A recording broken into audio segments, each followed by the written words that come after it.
All right, so here we are. We're in our Shopify store and we have our example beanie here, our product. On the right side, it says sold out. And this could sometimes say a bunch of different things. In this case, it says sold out. Sometimes it says add to cart, but the button is unclickable. Checkout is not available. And also what's interesting is that we have multiple products here and one says sold out. They're both appearing and one doesn't say sold out. So if we jump into our t-shirt here, we can see that the buttons are available here. It says add to cart, it says buy with shop, and it would also say check out now in some cases as well. So what's going on here and why is our example beanie, why does it say sold out and why are the buttons here unclickable? And how can we fix this? So there's a bunch of different mechanisms going on here within Shopify admin. So we come back to our Shopify admin, we come over to our products and we come over to our example t-shirt. This is the one that was available in our online store. So again, number one, if you didn't know or didn't realize, you just have to make sure your products are active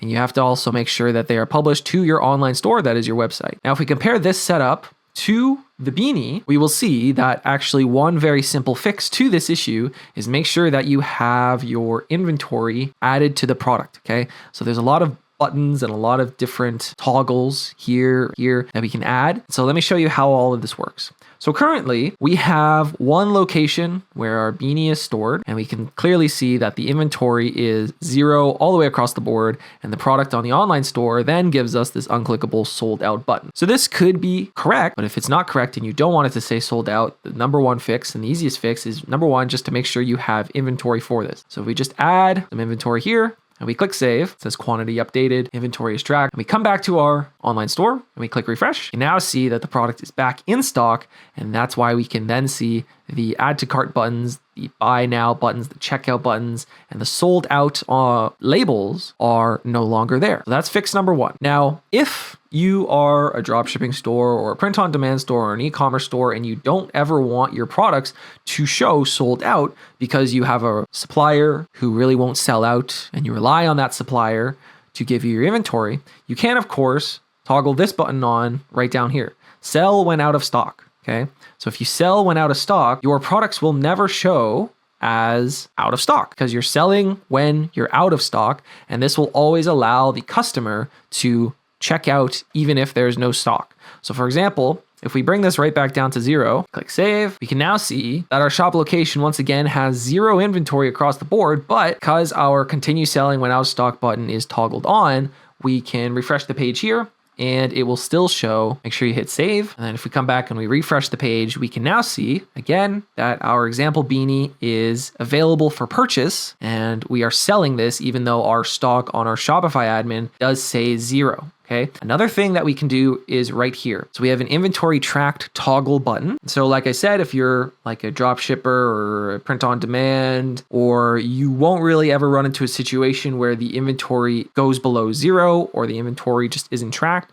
This is a lot more common if you're in person, right? If you're in person and you do inventory and you make sales on your in-person inventory, this number on hand, committed, unavailable, these can be quite accurate. But if you're just running an e-commerce business, you sometimes don't really need a lot of the time actually to track your inventory so meticulously. So if we take our continue selling with out of stock off and just take off inventory track, we can now see that the continue selling when out of stock button is completely removed and all of the inventory details is actually removed as well. That's just from this little toggle right here. So if we click save, once again, and we come back to our online store and we click refresh, so it comes back in, we can now see that the add to cart button is here, the buy now button is here, and this is because there's no inventory being tracked. Your customers will always have the ability to buy the product, whether it's the beanie or any other product that has that setting on. Okay. And in fact, it says right here, when you toggle this on, sales are unlimited. You may oversell inventory because this toggle is on. Now, if you have your inventory tracked, you toggle this right back on and you have inventory on hand and you don't want to continue selling when out of stock. So we have this sort of setup here.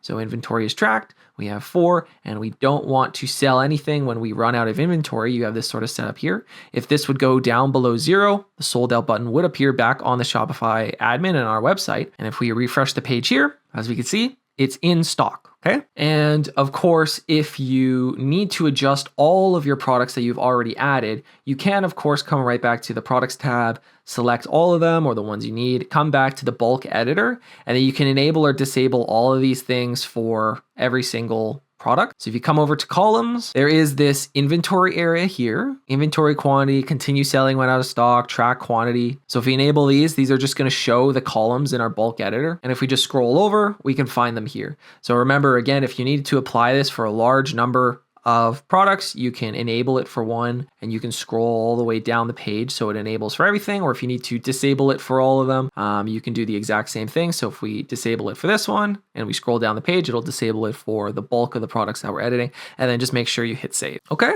I hope that helped. There's a few other reasons that products cannot be showing on the Shopify admin because there's a bunch of different settings and configurations all working here at the exact same time. So check out my channel if you're still having problems, but I really hope this helped. This takes care of a large number of beginner mistakes so that the products will show when you want them to show, and how location and inventory and these things work all together. If you're brand new to Shopify, you can check out our program right down below. And if you're looking for more brand awareness for your brand, you can check out our Patreon and support the channel at the same time. If you hit subscribe, I'll see you in the next video.